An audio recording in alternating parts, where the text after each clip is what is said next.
1000 মাস লাগাতার ইবাদত করলে যে সওয়াব, কদরের রাতে ইবাদত করলে এর সমান সওয়াব হবে নাকি?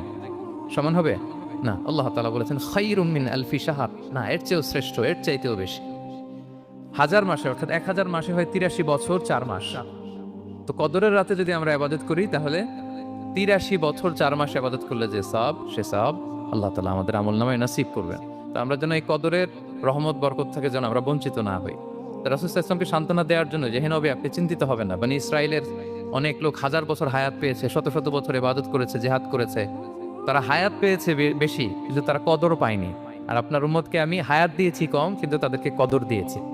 সুবহানাল্লাহ বিহামদি, লাইলাতুল কদর দিয়েছি, যে কদরের রাত 1000 মাসের চেয়েও সেরা।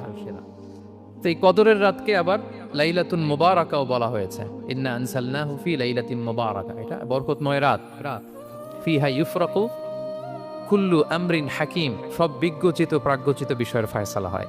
এটা বেসিক্যালি একটা বাজেট রাত বলা যায়। এ রাতে আগামী 1 বছরে আমাদের কি ঘটবে না ঘটবে আল্লাহ তাআলা এটার বাজেট করেন, এটাকে রিভাইজ করেন। সো এই রাতটা অনেক গুরুত্বপূর্ণ। তো এই কদরের রাত এটা কবে এটা স্পেসিফিক ছিল, মানে সুনির্দিষ্ট ছিল। রাসূল সাল্লাল্লাহু আলাইহি ওয়াসাল্লাম আমাদেরকে জানাতে চেয়েছিলেন কবে, কিন্তু রাসূল সাল্লাল্লাহু আলাইহি ওয়াসাল্লাম জানাতে পারেননি। সহিহ বুখারীতে এসেছে যে রাসূল সাল্লাল্লাহু আলাইহি ওয়াসাল্লাম খারাজান নবী সাল্লাল্লাহু আলাইহি ওয়াসাল্লাম লিইউখবিরানা বিলাইলাতিল কদর। উবাদা ইবনে সামিত রাদিয়াল্লাহু তাআলা আনহু বলেন রাসূল সাল্লাল্লাহু আলাইহি ওয়াসাল্লাম আমাদেরকে জানাতে বের হয়েছিলেন যে কবে কদরের রাতটা। ফাতালাহা রাজুলান মিনাল মুসলিমিন, হঠাৎ মুসলমানদের মধ্য থেকে দুইজন ঝগড়া লাগলো, তর্ক লাগলো আর কি। রাসূল সাল্লাল্লাহু আলাইহি ওয়াসাল্লাম হঠাৎ করে ওই ঝগড়ার দিকে খেয়াল করলেন, ওইদিকে খেয়াল করে ওই তারিখটার কথা তিনি ভুলে গেলেন। ফারুফিআ, রাসূল সাল্লাল্লাহু আলাইহি ওয়াসাল্লাম বললেন আমার হৃদয় থেকে, অন্তঃকরণ থেকে এটাকে উঠিয়ে নেওয়া হবে। এখন আমি মনেই করতে পারছি না এটা কি 23 না 25 না 27 না 29, আমি মনে করতে পারছি না। এজন্য রাসূল সাল্লাল্লাহু আলাইহি ওয়াসাল্লাম বলেছেন যে তবে আমি এতটুকু মনে করতে পারছি, ফালতামিসুহা ফিল আশরিল আওয়াখিরি ফিল ভিত্রি, রমাদানের শেষ দশকের বেজোর রাত্রিগুলোতে তোমরা কদর তালাশ করো। বেজোর রাতে যদি তোমরা কদর তালাশ করো তাহলে এই কদর সুনিশ্চিতভাবে তোমরা পাবে। তো এই জন্য স্কলাররা সবসময় বলেন যে লাস্ট 10 days অফ রমাদান খুব গুরুত্বপূর্ণ, সবচাইতে the cream time of Ramadan. I repeat, এটা রমাদানের একেবারে মাহেন্দ্রক্ষণ।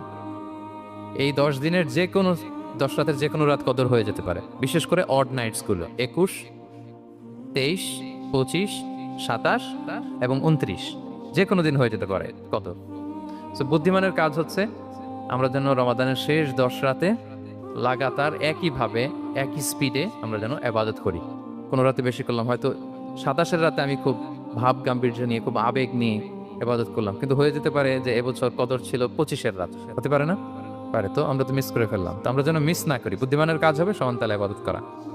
এবং এটা এত গুরুত্বপূর্ণ, রাসূল সাল্লাল্লাহু আলাইহি ওয়াসাল্লাম এত এমফাসাইজ করে কোনো রাতের কথা বলেন। আরবি মাস অনুযায়ী 354টা রাতের মধ্যে সবচাইতে শ্রেষ্ঠ রাত, সবচাইতে শ্রেষ্ঠ রাত সূর্য ডোবার পর থেকে হাত্তা মাতলাইল ফজর, ফজরের সূচনা লগ্ন পর্যন্ত শান্তিময় এ রাত, বরকতের এ রাত। রাসূল সাল্লাল্লাহু আলাইহি ওয়াসাল্লাম বলেছেন মান হুরিমা খায়রাহা ফাকাদ হুরিম, যে কদরের বরকত থেকে খায়ের থেকে বঞ্চিত হলো সে আসলেই বঞ্চিত। হি ইজ দ্য লুজার, সে হতভাগা, সে পোড়া কপাল, সে বঞ্চিত। মান হুরিমা খায়রাহা ফাকাদ হুরিম, যে কদর পেল না সে হতভাগা। এখন আমরা কি হতভাগা হতে চাই? আমরা তো শুরুতে অনেক হোপফুল ছিলাম, এত এত ব্লেসিংস, এত এত বরকত রহমতের ফলগু ধারায় আমরা প্লাবিত হচ্ছি রমাদানে। তা আমরা তো হতভাগা হতে চাই না। তা আমরা যেন এই শেষ 10 দিন এক তালে আন্তরিকতার সাথে ঈমান ও ইহতিসাবা আমরা যেন ইবাদত করি। সম্মানিত ভাই এবং বোনেরা, তাহলে আমরা সৌভাগ্যশীলদের অন্তর্ভুক্ত হতে চাই, হতভাগা হতে চাই না। আমরা এবার একটু শুনবো যে রাসূলুল্লাহ সাল্লাল্লাহু আলাইহি ওয়াসাল্লাম কদরের রাতগুলোতে কি কি ইবাদত করতেন। আমি খুঁজে 5টা আমলের কথা পেয়েছি বিশেষভাবে, কমন যে আমলগুলো সেগুলো তো ছিলই, বিশেষভাবে 5টা কাজ রাসূল সাল্লাল্লাহু আলাইহি ওয়াসাল্লাম এই কদরের রাতে করতেন। 1 নম্বর কাজ হচ্ছে তিনি সারা রাত জেগে ইবাদত করতেন এবং পরিবারের লোকদেরকে ঘুমোতে দিতেন না, উঠিয়ে দিতেন। বছরের অন্য কোনো সময়ে সারা রাত জেগে ইবাদত করার কোনো নজির রাসূল সাল্লাল্লাহু আলাইহি ওয়াসাল্লামের জীবনে ছিল না। সব রাতে ঘুমাতেন। আমি জোহর বারুতে একটা কনভেনশনে the daily routine of prophet সাল্লাল্লাহু আলাইহি ওয়াসাল্লাম একটা আলোচনা করেছিলাম, যেখানে রাসূল সাল্লাল্লাহু আলাইহি ওয়াসাল্লামের দৈনন্দিন জীবনের রুটিন আলোচনা করেছিলাম। সেখানে আমরা বলেছি যে রাসূল সাল্লাল্লাহু আলাইহি ওয়াসাল্লামের দৈনন্দিন অভ্যাস ছিল তিনি এশার পরেই তাড়াতাড়ি ঘুমিয়ে পড়তেন আর মিড নাইটে উঠতেন। রাসূল সাল্লাল্লাহু আলাইহি ওয়াসাল্লামের কর্মদিবস শুরু হতো মিড নাইটে, আমাদের তো সকালে, কারো আরো অনেক পরে শুরু হয়। রাসূল সাল্লাল্লাহু আলাইহি ওয়াসাল্লামের কর্মদিবস শুরু হতো বেসিক্যালি মিড নাইটে। এশার পরে কথাবার্তা না বলে আগে ঘুমোতে যেতেন, মিড নাইটে উঠতেন, কিন্তু ঘুমাতেন। ঘুম ছাড়া রাত কাটাতেন না। সারা বছরের এটা ছিল যে এশার পরপরই ঘুমোতে যেতেন, except the last 10 days of Ramadan. রমাদানের শেষ 10 রাতে রাসূল সাল্লাল্লাহু আলাইহি ওয়াসাল্লাম ঘুমাতেন না।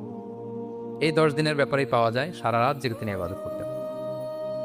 আম্মা জান আয়েশা রাদিয়াল্লাহু তাআলা আনহা বলেন, ইযা দাখালাল আশরু আহিয়াল লাইলা ওয়া আইখাযা আহলা ওয়া জাদ্দা ওয়া শাদ্দাল মিযাব। রমাদানের শেষ দশক যখন আসতো, রাসূল সাল্লাল্লাহু আলাইহি ওয়াসাল্লাম সারা রাত জেগে ইবাদত করতেন। পরিবারের সদস্যদেরকে জাগিয়ে তুলতেন, স্ত্রীদের ঘুমাতে দিতেন না, জাগিয়ে তুলতেন। ফাতেমা রাদিয়াল্লাহু তাআলা আনহার ঘর পাশেই ছিল, তাদেরকে যে জাগাতেন এবং নিজে সারা রাত ইবাদত করতেনই। জাদ্দা ওয়া শাদ্দাল মিযার, খুবই বলিষ্ঠভাবে, খুব মজবুতভাবে কোমরে গামছা বেঁধে নামার একটা এক্সপ্রেশন এখানে দেওয়া হয়েছে। মিজার, ইজহার মানে হচ্ছে বাংলা করলে হয় লুঙ্গি। লুঙ্গি আমরা যখন খুব শক্ত কোনো কাজ করতে যাই তখন তারা কি করে, খুব টাইট করে লুঙ্গিটা বাঁধে। তার মানে এই বোঝানো হচ্ছে রাসূল সাল্লাল্লাহু আলাইহি ওয়াসাল্লাম কোমরে ভালো করে লুঙ্গি বেঁধে বা গামছা বেঁধে আটগাট বেঁধে নামতেন শেষ 10 দিনের জন্য। এই সময় তিনি মানে কাউকে কেমন যেন চিনতেন না, সবসময় ইবাদতে মগ্ন থাকতেন।